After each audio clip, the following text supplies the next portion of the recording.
Por que não votar em evangélico? Para o bem de todos e felicidade geral da nação, não vote em evangélicos ou qualquer candidato que coloque religião acima de tudo, pois com base em seu livro sagrado, se adquirirem poder, irão condenar e executar tanto os que não creem quanto os que creem de forma diferente deles. A vida e a liberdade de muitos está em risco. Nas próximas eleições, ateus, espíritas, budistas, religiosos de religiões não cristãs, negros, gays, lésbicas, bi, trans, travestis, psicólogos, filósofos, acadêmicos, cientistas votarão juntos. Não vote em evangélico no Brasil. Bancada religiosa é a mais ausente, inexpressiva e processada. Dados do Transparência Brasil, em 2012, informa: da bancada evangélica, todos os deputados que a compõem respondem processos judiciais. 2. 95% da referida bancada estão entre os mais faltosos. 3. 87% da referida bancada estão entre os mais inexpressivos do DIAP. 4. Na última década, não houve um só projeto de expressão ou capaz de mudar a realidade do país encabeçado por um parlamentar evangélico. Fonte Sul 21. Como já observou Steven Weinberg, com ou sem religião, pessoas boas fazem coisas boas e pessoas más fazem coisas más. Mas para pessoas boas fazerem coisas más é necessário a religião. Uma pessoa, ainda que de bom caráter, ao ser condicionada pelos mestres religiosos a acreditar que um ser sobrenatural onisciente mandou excluir, condenar e matar pessoas de comportamentos reprovados segundo os ditames da mentalidade primitiva, essa pessoa poderá fazer muitas coisas ruins.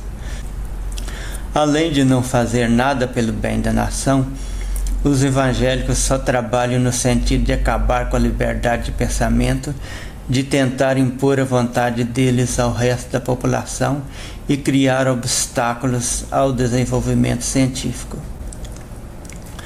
Exemplo recente da nocividade dos evangélicos no poder é a manutenção do mandato de um deputado condenado por um crime administrativo. 10 dos 76 parlamentares evangélicos se abstiveram de votar e, como o voto é secreto, provavelmente quase todos eles votaram a favor do colega.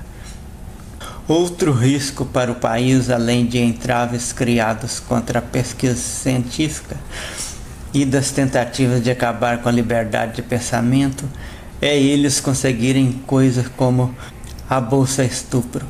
Além de conseguirem obrigar as mulheres estupradas a gerar filhos dos estupradores, o custo para o país será alto o suficiente para desequilibrar o já não equilibrado orçamento da União. Como a fraude é mais a regra do que a exceção, milhares de mulheres irão se engravidar de namorados ou de quaisquer bandidos, alegar terem sido estupradas por desconhecidos, custando cada caso 216 salários mínimos aos cofres públicos. Se adquirirem poder, os evangélicos poderão agir como fez a Igreja Católica na Idade Média, pois, podendo mudar as leis, eles irão impor a todo mundo tudo que acreditam ser vontade de seu Deus. E assim como diz a Bíblia que Yahvé ordenava aos judeus, eles irão tentar eliminar todos os adeptos de outras religiões, assim como quem não tiver nenhuma. O simples duvidar do que eles dizem ser a vontade de Deus será suficiente para ser condenado. Aí a expressão "quem não crer será condenado" estará sendo cumprida em detrimento dos direitos humanos. Liberdade religiosa é coisa abominável para uma religião que alcança o poder político. Esta imagem é de um vídeo de uma mulher muçulmana que é chicoteada em praça pública no Sudão por usar calças. Já pensou se isso chegar aqui? Se Malafaia ou Feliciano ou um desses pastores medievais chegarem ao poder, não duvido muito disso. Cristãos não fazem assim só porque ainda não conseguiram o poder que os muçulmanos conseguiram no Sudão. A condenação de Sanal Damaruco por mostrar um engano dos católicos na Índia é um pequeno exemplo da semelhança do cristianismo com o islamismo.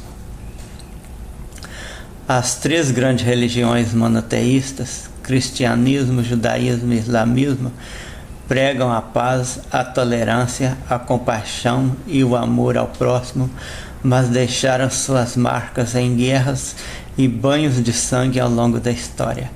Para alguns pesquisadores, uma explicação estaria na própria lógica do monoteísmo. Se apenas o meu Deus é verdadeiro, os outros certamente são falsos e seus seguidores infiéis. As religiões são diferentes, mas todas elas exigem a mesma exclusividade, diz o historiador britânico Christopher Catherwood, da Universidade de Cambridge, da Inglaterra. Fonte super interessante.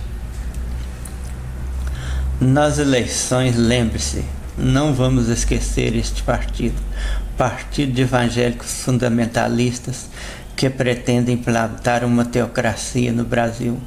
Não vote em nenhum candidato do PSC. Se você quiser preservar a própria liberdade, não dê poder a evangélicos, pois eles têm como base para criar leis um livro escrito por um povo bárbaro e revoltado que vivia oprimido por dominadores cruéis e pensava em vingança o tempo todo. Assim como a lei de Moisés mandava matar prostitutas, homossexuais, filhos rebeldes e até uma pessoa que trabalhasse em determinado dia da semana, assim como Josias, rei de Judá, matou e queimou sobre os altares os sacerdotes que cultuavam deuses assírios, assim como a igreja cristã perseguiu, torturou e matou milhares de pessoas que a desobedeceram na Idade Média, se eles adquirirem poder, poderão mudar a Constituição, acabando com o Estado laico e recomeçar a condenar e executar a todos que contrariarem o que acham ser vontade de seu Deus, assim como fazem muçulmanos nos países que dominam e como fez a Igreja Católica quando teve poder até sobre os reis da Europa, como também fizeram os protestantes que adquiriram poder na época.